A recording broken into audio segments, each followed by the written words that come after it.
Hey everybody, welcome to this week's live chat. I'm Angela Walters from Quilting is My Therapy, and I'm looking forward today to kind of recapping the whole Flora and Foliage challenge, just kind of hit the high points that we've seen over the last 6 months, and of course give you tips and suggestions for quilting the borders of your panel. I know that's been asked a lot, and I'm definitely here to give you my opinion because I happen to be the expert of my opinion. And then I'm going to show you some pictures, show you that, and then I have some questions to answer and some fun announcements. So we're going to get right into the pictures and talk about what we did this challenge. So the end of a challenge is always kind of bittersweet because it's kind of like the culmination of months of work from the time that I start getting the ideas for the panel and the class and then making it all happen and then filming and then chats. When we get to this point, it's always kind of bittersweet. So I'm kind of sad it's over, but don't worry. The live chats will still be going on every week, every Thursday at 3 p.m. Central. I am really enjoying this, and I love getting on about a half an hour earlier and chatting via text with some of the viewers. So if you're ever early, you can definitely join that. But let's not get off topic here. In the Flora and Foliage Challenge, I decided to, for the first time, pick designs based on what they look like, not necessarily where they were quilted. So we were kind of focusing on nature-inspired quilting designs. And really, if I'm being honest, it's because I wanted to show wood grain, which is an amazing design, and the Paisley Feather. So those two are kind of my favorites, and I love that they kind of bookended the series. So in the first video, we saw how to do the wood grain. And even if you aren't quilting along quite yet, maybe you aren't ready, that's fine. But for those of you that have been quilting along, it was so fun to see everybody's quilted samples and to see pictures on the Facebook group, and then also just to hear how much fun everybody was having. And the most important thing with wood grain, if I'm going to sum that whole video up, would be just fill in the blank spots. Even if your lines aren't perfect, it doesn't matter. Just keep it consistent and fill it in. And I really feel like based on the feedback I was seeing that most of you quilters were totally getting that. So if you're nervous about it, you have to keep going and keep filling in the space. And remembering that everybody has their own style. Just because my wood grain looks like this doesn't mean that yours will look just like that, but that's all right. We want an edge-to-edge design that's going to fill in the area nice and quickly. And then we talked about how to, kind of make a variation of that design. And every time I teach, whether it's virtually or in person, I love to show variations or different applications of the design to kind of make it a little bit more applicable or kind of more versatile for you. So here we talked about switching it up and using a different filler, and really how you get a neat effect without anything really more difficult. So if you want something to have a pop of texture as opposed to an all over, this was a variation to go with. Well, then we left the wavy, wood grain behind, but we kept the points, and we talked about the leafy meander. We also saw a little tiptoe into thread painting for the first time. I like to kind of test the waters with these little variations because based on everybody's response on the live chats and on the other places, it's nice to see like, ooh, is this something people want to learn? Is it not? A lot of interest in thread painting, so we might have to see that in the next challenge. But we kind of talked about getting those points, filling in the area, and using echoing to maneuver around. Remember, if you have any of those gaps or unquilted areas, just fill it in with echo lines or anything that has the same spacing as your main design. It's amazing how much just getting that tip will help you manage those areas on your quilt that can be a little tricky. Now on the panel, for those of you that quilted along with me on the panel, of course it's not required, but I kind of intentionally gave you these areas that weren't perfectly square. That forced you, in a nice way, to deal with points and irregularly shaped areas. And this is going to help prepare you or prepare quilters to use these on actual quilts. If you've ever practiced the design on a piece of fabric and you're like, okay, I got it, and then you put a quilt on and then you start quilting and you're like, I don't got it. I know that's not the correct English, I just love to say it that way. It could be because you're not comfortable using the design in other areas and other spaces. So this is a kind of a good transition into that. In little chunks, not too overwhelming, but just a little bit. Then we went to the flower meander. This one is, for me, a lot of fun to teach. It's very basic in how it goes together, but the texture is amazing. The hardest thing with this design is kind of breaking our preconceived notions as to how we should draw our quilt flowers. Keeping those petals all consistently sized instead of trying to make them touch the line before is usually the trick to make that work. But we also saw how you can replace elements of a design with something else if you find it tricky. So the hardest thing about this particular design is all those changes of direction, right? So as we're going in and out of those pebbles, we're forced to quickly change the direction we're quilting, which is a skill that one would have to learn as they become better at machine quilting. So even if you don't love the feather design, or you're not really into that kind of, feathery, cutesy shape, learning how to manage that change in direction will really help you with other designs. This is one that you can use all over the whole quilt or in different areas to fill in. And again, most important thing is, make sure you fill in all the areas. I'm pretty sure I said that about 1,000,000 times during this video series, and I'm pretty sure I edited out another 1,000,000. But I have to keep reiterating it because it's so important. If you can kind of wrap your mind around that, you'll be doing fine. Now, in the leaf design, we saw echoing as a way to fill in areas, but with this variation, we talked about how to use echoing to highlight or create a different shape. So how does that work if we're still working with an echo line? Well, it all comes down to the spacing. If the echo lines have the same consistent spacing as the rest of the design, it's going to help it blend in and kind of just become part of the texture. But if the echo lines are closer together, it's going to have a contrast in that spacing that's going to help highlight it and show it off. So think of like a set of parentheses around something as opposed to more echo lines. Now this variation, we're echoing each row of those flowers. And what it's doing is it's making a contrast between the petals and that echo line. So again, you can use echoing in a lot of different ways. And even if you don't love the flower design, that's a learning point that you can take away with you. Take away from this, whatever. All right, then we saw pebbles. So I tried to kind of confine this to the smallest part of the quilt, mostly for myself. I love quilting pebbles, but only in little bits. I don't like to quilt pebbles over a whole quilt because you kind of lose the oomph of it. I like to use pebbles kind of like one would use seasoning when they're cooking. Just sprinkle it here or there for a little bit of extra pizzazz. And I knew that I would want to show this later on in the Paisley feathers, so it's much easier to introduce a design earlier, get you acquainted with it, instead of hitting you with 2 new designs of the same one. But we talked about, how you can keep them all the same size, but how you can quilt them different sizes if you're wanting a softer texture or you just want this quilt finally frickin' finished, or as I like to say, FFF. And then we talked about, again, the different sizes. So what's so funny or so interesting to kind of witness is that every quilter has a different tendency towards designs. So over the years, as I would teach, I would see that some quilters did better with them all being the same size. Some quilters did better with them all being differently sized. And that's really good because everybody can find what works for them, but it also really helped me learn how to teach this kind of stuff. So if you struggle with the little pebbles, just jump past them and go to the different sized ones and then come back to it. I guess my whole point is, instead of saying all those words, I could say these designs aren't made so that you have to follow progression. It's not like you have to start with one and you have to learn the next and the next to get to it. This isn't math. This isn't something that builds off of it. They're all completely different. So feel free to jump around and find the ones that feel a little bit easier to you. And then as you get comfortable with them, then you can go back to the ones that may be a little bit trickier. And then the elongated swirl. Oh, this design is so great. Again, I used it because I knew it would kind of help when we got to the Paisley feathers. It would kind of look familiar and kind of build off of that. But also it's amazing on its own.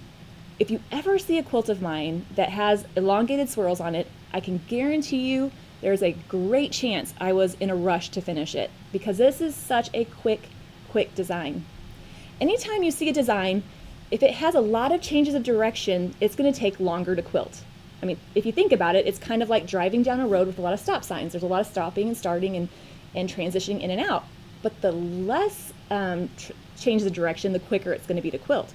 Sure, there is some changes of direction as I start echoing, but if I quilt those swirls nice and big, I'm going to have a nice straightaway to get it done fast.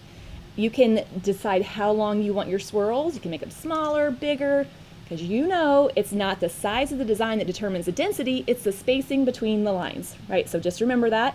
If I'm on my sewing machine, my designs tend to be smaller just because I want to work within my arm space, but on my long arm, I can tend to go a little bit bigger. Doesn't matter, I'm going to keep that spacing. The spacing is going to determine how dense it is. So if I need to finish this, or it's a busier fabric, or I don't really love the person I'm quilting it for, I'm going to spread those lines apart. But if I'm wanting to make it like a filler, I really want it to be dense, then I'm going to squeeze them together. So it's all a subjective thing. It's all up to you and what you think looks good. But then we talked about how you can start dealing with the arrangement or direction of your designs to create an effect. We saw this a little bit in the leaf video. We talked about how you can go in a direction to create, something that frames or draws attention to. But leaf shapes in general, there's really not a right or left. It's the same shape over and over again. We're just kind of pointing it in a direction. But with the swirl chain, for the first time, we saw mirror images, right? So facing one to the left and facing one to the right. This is not difficult, but it does take our mind a second to get used to that mirror image, right? Any design that has that mirror image is usually trickier for quilters to learn. Think ribbon candy is a perfect example of that, or feathers, because I have one going this way and one going that way. Don't get discouraged though, because once it clicks, it'll click and you'll get it. So just keep after it. But the great thing about swirl chain is if they don't face away from each other, who cares? It's still going to look fine. That's just something I like to do. But we're seeing the direction for the first time, facing away from each other, kind of being very intentional about the direction, and then using it to frame elements and to separate areas and divide up big areas of quilting space.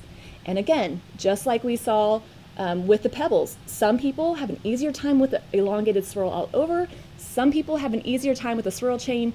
Whichever one seems less likely to make you feel like throwing up, that's probably the one you should start with. So start with one and then kind of transition to the other. They're both so worth learning because they're both fast and can be both used in different ways on your quilts. So I would encourage you, even if it seems tricky, to keep after it because that's a good one to know.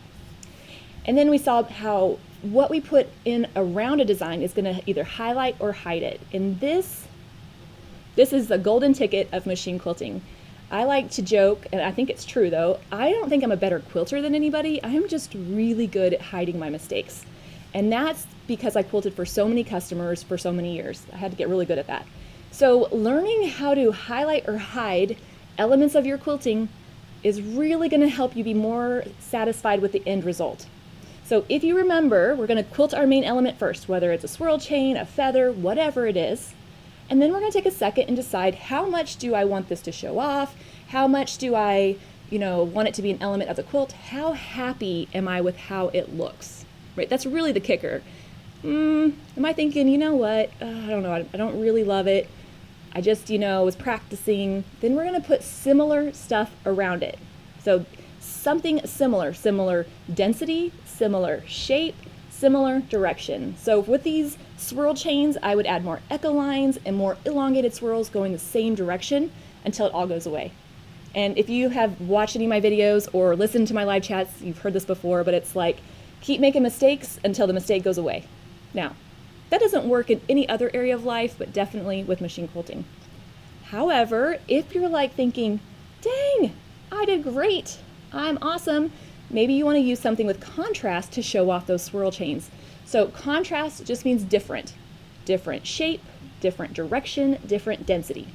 Right? So if I have my swirl chains and I'm like, ooh, I want to show it off, I'm going to use something that's tighter quilted, maybe a back and forth line because it'll have a different direction and a different shape. It's more linear, not so curvy. That's really going to make it pop out.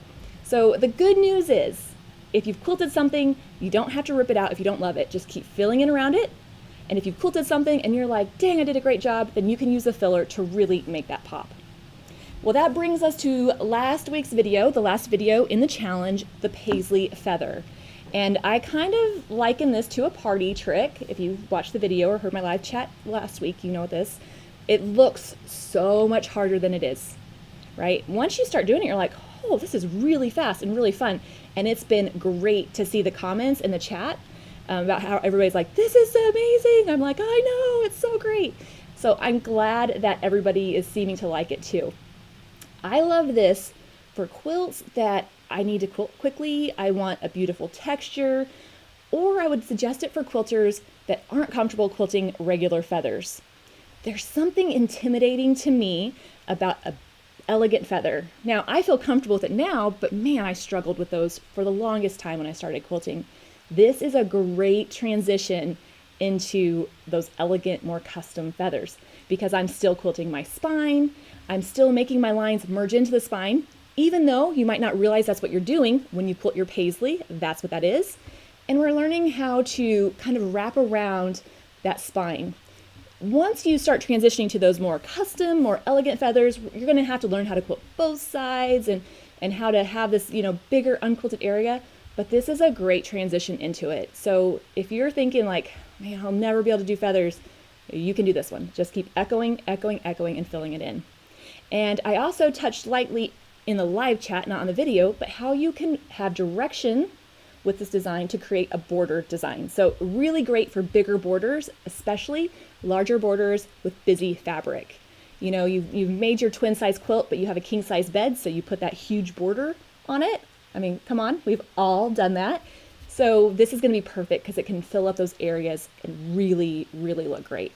So we learned a lot over that span. From everything from wavy lines to echoing to pebbles. I mean, I feel like I threw a lot at you, and it seems like everybody handled it really well. So if you finish your quilt, I'm super proud of you. And if you're still working on it, keep at it, because I promise it's gonna look great once you're all done. But some of you quilted along with me on the panel and got the optional border kit. Oh, more Paisley feathers, more Paisley feathers. I'm ahead of myself.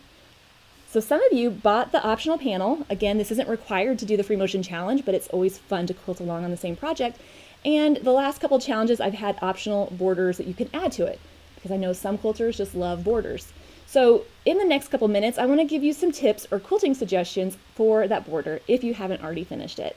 I know I've seen some pictures, some people have and did an amazing job, so amazing. But let's zoom in on the border that we're working with. So this is very similar to a pieced border, which is something that you probably will come across once you start quilting. In this particular pieced border, of course it's not actually pieced, I have my flying geese in a row. And so what I always love to do in those triangles is a dot to dot variation, especially for this size. When you're looking at flying geese that are smaller, I'd say anywhere from like 2 to 4 inches, tall or wide, I like to do something like this because it really echoes the shape and it's so fast to quilt. So basically I'm starting from one corner of my triangle and I'm quilting a line that angles up, but it's going to stop about 1/2 inch inside the next corner, and then I'm going to go to the opposite side. So I'm going to touch one corner, not touch, and then touch. Now this is a dot to dot design. I did a whole free motion challenge on dot to dot quilting, so you can check that out if you want to see a little bit more about this. But learning a design is one thing, we have to know how to apply it to a quilt. So we have this shape, okay, probably can grasp the concept of it pretty easily, but how do we go from one to one to one? Like how do we go to the next one? So if I were to skip ahead, if you look at the red lines at the bottom, I use traveling to move on to the opposite side or to the next triangle. A question I'm asked a lot is, do I stitch in the ditch or use traveling? And I do. I stitch in the ditch a lot. I love the way it looks, but I also use it as a way to get from block to block to block. So in this instance, I'm using that traveling to get over so that I can then quilt my next block. Now this is going to bring up some questions probably. The questions would be like, okay, well what about the rest of the blocks? The first block that doesn't have traveling around the outside. What about the other side of the second block? I'm not so worried that I always stitch in every single seam. That being said, once I come in and fill around these triangles, I'll incorporate stitching to move my way through it. So just because I haven't stitched down all the seams yet doesn't mean I won't get to most of them eventually. So you can decide how you feel about that. If you're thinking, but I want the back to, I want to be able to see everyone is either quilted or not quilted. If you find that you don't want to travel, I could use the quilting to get to that next point. So if I were doing swirls or something in that background, then I would just use that to get to the next point. Now these triangles are kind of small, but if I had a larger triangle, I could add more and more of those echo lines so that it fills in the area, depending on how dense I want the quilting to be. But since these are fairly small, I'm just going to do one and then continue on. So as I'm going, then I'm going to travel, and it's almost like I'm traveling every other side, if that makes sense. Hopefully you can kind of see that on there.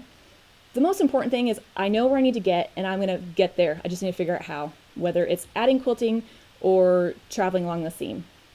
All right, so once I have that, What would I do in the background? Well, the background just happens to be the background of the border, the blue part. That just happens to be designed with a continuous wood grain design. The problem is those triangles are kind of in the way. So what I would suggest, oh, sorry, I'm getting ahead of myself, dang it. This will show you that same dot to dot in the larger triangles. So whether you did touching the points, but you could also go for a different option where you quilt the wedges, like I have in the light yellow portion of this block. So there are some variations of dot to dot that will look really cool in these. You just have to determine how much time you want to spend on it and what points you want to show off. If I decide to use those wedges, it's going to draw all the attention to that one point. But if I do that first dot to dot design like that's in the green, it's going to draw attention to the side corners. It just depends on which corners I pieced properly, because I'm not the best piecer. So if I've chopped off a couple points, I need to know how to not draw attention to those. Now I did have a whole help how do I quilt it free motion challenge, and we spent a whole week on triangles. So there's some other options you have in that video if you want to go check it out. You can do a continuous curve design. If you want something curvy, let's say you're like, I don't want to do rulers, I don't want to try straight lines, I want to finish this quilt out all curvy, then the continuous curve is a great option. So you can check that. I'll put a link in the description box later that will have links to all these videos, but it's a really good one for triangles. And depending on how big, you can add more or less of those petals in that continuous curve. But the perfect thing about this one is it will move you on to the other side. And then here we see those wedges again. So there's some great options for triangles that size. I almost always do the first one, but there's some different options for you as well. Okay, now the blue background of my border. The problem with this design, and I kind of went back and forth on whether to actually put it on here. The wood grain is continuous, so it looks great, and I love how the flying geese kind of float above it. But as you're filling in between those points, it's going to be tricky to hit those lines, especially when they're really small. Let me encourage you that you don't have to follow the lines perfectly. So in this kind of little bitty spot, I just had a little bit of time, I might try to get as close as I can, but if the lines don't quite hit it, if my quilting doesn't quite hit those lines, or if I skip a little point because it's pretty small, it's going to be fine, I promise.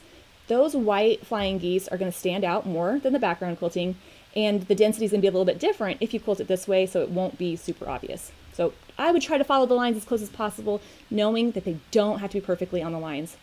If you're thinking, oh my gosh, that is like way too much to worry about, any kind of all over design, pebbles, swirls, anything we learned during this challenge would be a great thing to use, because we've already used it somewhere else in the quilt and it's just going to kind of have a little bit of repetitiveness to it.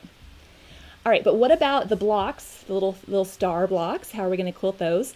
Well, I'm going to still go with a dot to dot design, especially because these are smaller stars. If this was an Ohio star and it was bigger and I had plenty of room to fill it in, I might do something different, but these are fairly small. I don't want to put anything too fussy in them because I don't want to draw attention to that. The star of this quilt is the center, so I'm going to do a dot to dot variation. So this particular variation, I am going to go from the points of the star. So remember that, it's always going to start at the point. So starting at one point, quilting to the center, wherever that center is, I can mark it if I want to, and then quilt on up to the next star point. So basically a V in that area. So now I have 2 of my star points hit. I need to get to the next one. Can you guess how I'm going to do that? Traveling. So again, using traveling to maneuver my way around the area to get me to the next star point so I can repeat, quilting a line to the center and out to the next star point.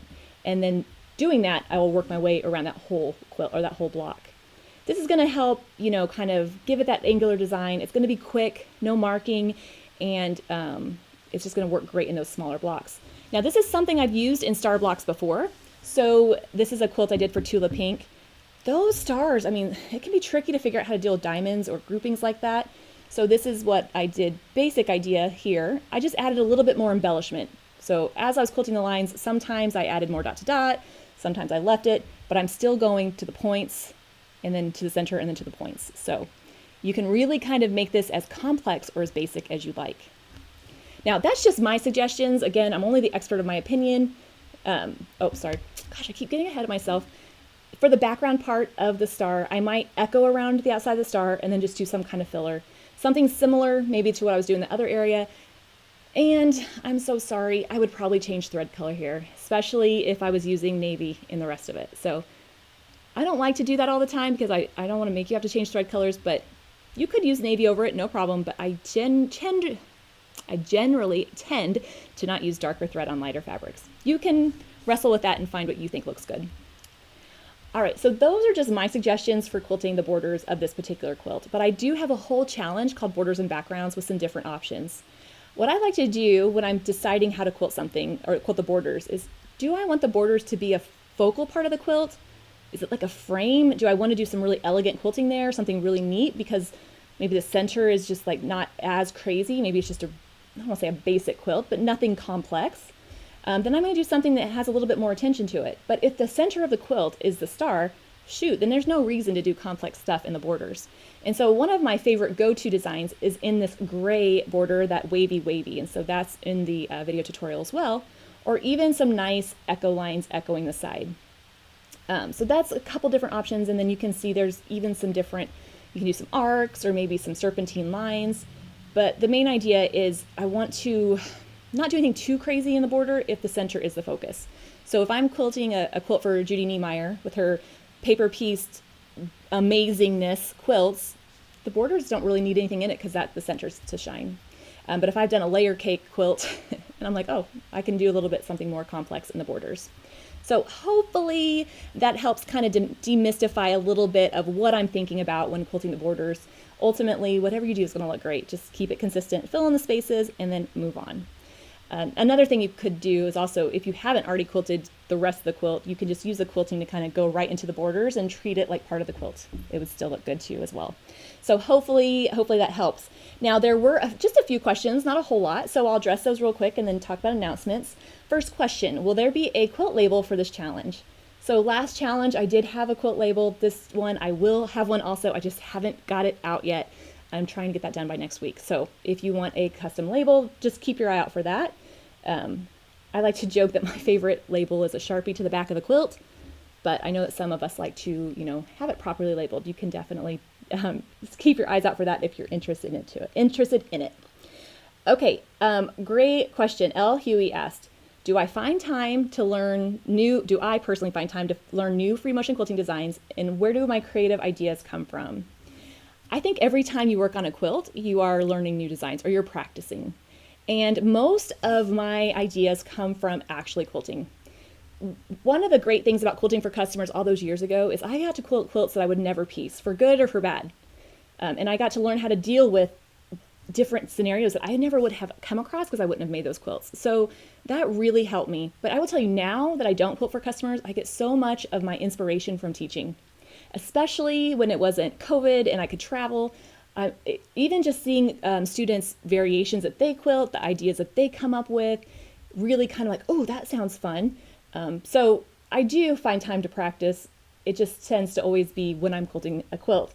And my creative ideas really come from the application of designs, because you're going to make mistakes. I can't tell you how many times a mistake turned out to be a variation that I ended up teaching in one of my classes. So I love machine quilting, and I definitely make time to quilt. So that was a really, really good question. Another question was about the pillow panel for the challenge. So for the first time I had smaller panels because through feedback, I know that some people were just so scared to quilt the bigger ones. And some people were asking, how do we quilt this pillow panel? I'm gonna do a separate video tutorial for that. That should be out in the next couple weeks. So stay tuned for that.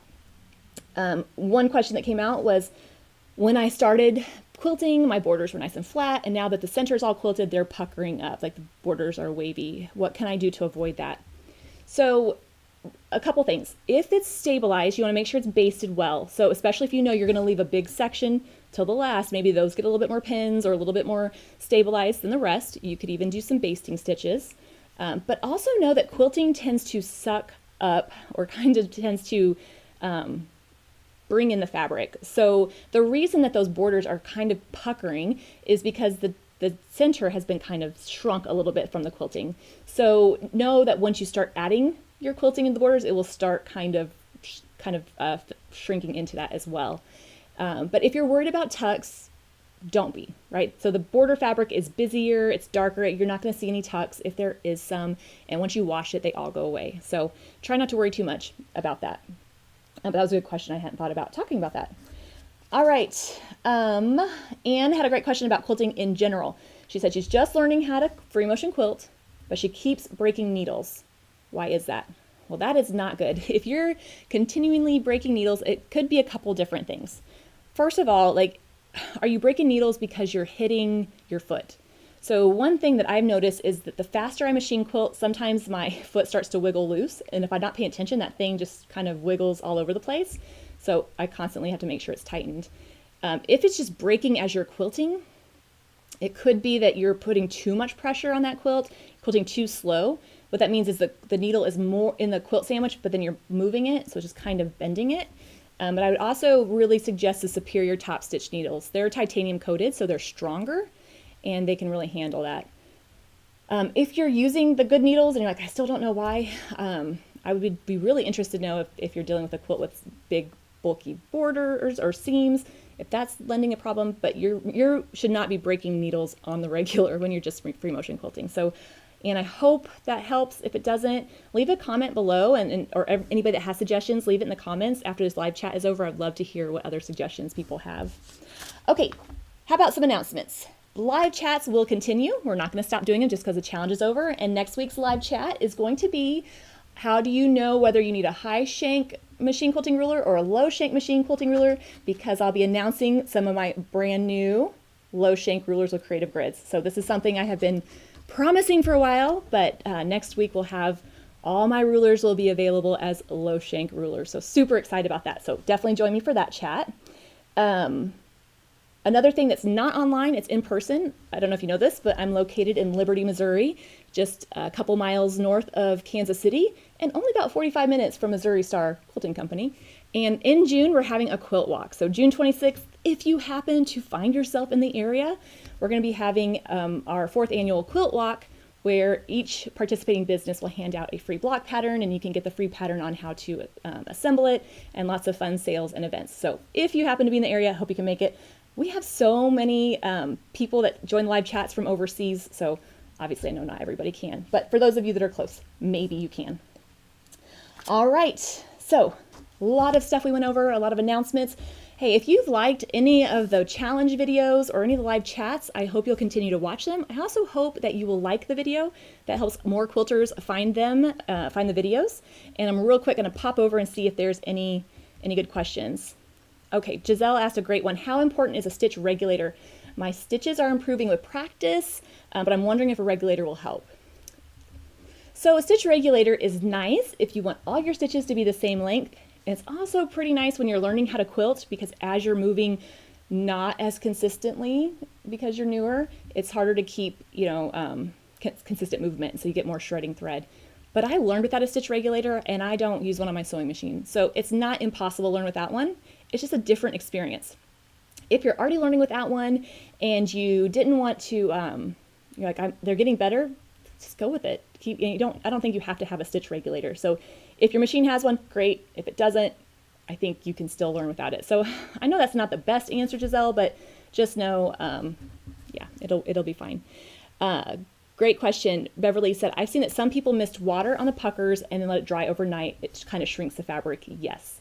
So with those wavy borders, there are a lot of creative quilting options that you have with quilts that aren't perfectly flat. That's, again, another benefit of quilting for customers. Quilting all those quilts that were pieced with love. So yeah, so misting it, I know some people will starch their quilts.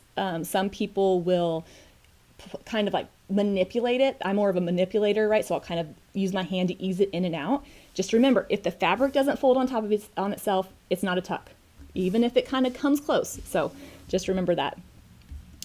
All right.